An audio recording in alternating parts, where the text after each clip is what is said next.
আমি মটরগুলি এক রাত্রে ভিজিয়ে নিয়ে রেখেছিলাম। এখন সিদ্ধ করে নেব এটা লবণ দিয়ে। রসুন পেঁয়াজ দিয়ে নিয়েছি, কাঁচা লঙ্কাটা দিয়ে সিদ্ধ বসিয়ে দিচ্ছি। এখন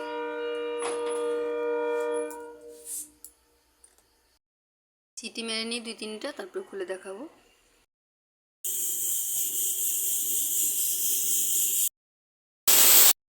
গোটা জিরা, গোটা মৌরি, শুকনো লঙ্কা, তেজপাতা, লং, এলাচ, দারচিনি আর গোলমরিচ একটু টেলে নিচ্ছি।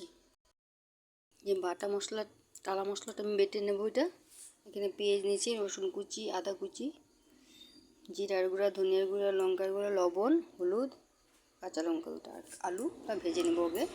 এটা তেজপাতা ছেড়ে দিচ্ছি, গোটা জিরাটা দিয়ে দিলাম,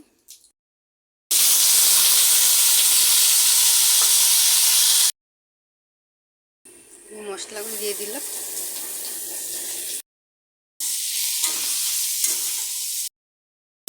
নাড়াচাড়া করে সাঁতলিয়ে নেব আমি। এখন টমেটো কয়েকটা ছেড়ে দিচ্ছি আমি।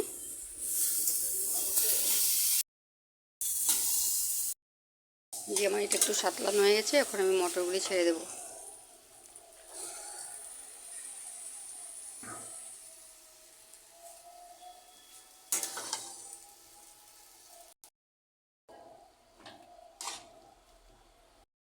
এখন একটু চিনি দিয়ে দিলাম, আঁশ সবটা কেটে যাবে।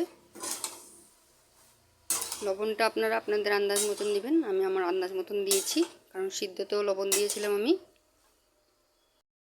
এটা আমি তেলে গুঁড়া করেছিলাম, এটা একটু দিয়ে দিলাম। এখন জলটা ঢেলে দিচ্ছি আমি।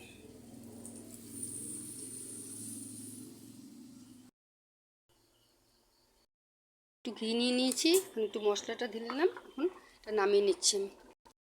এটা নামিয়ে ফেলেছি, কি সুন্দর কালার হয়েছে। ঠান্ডা হলে আরও সুন্দর হয়ে যাবে এটা।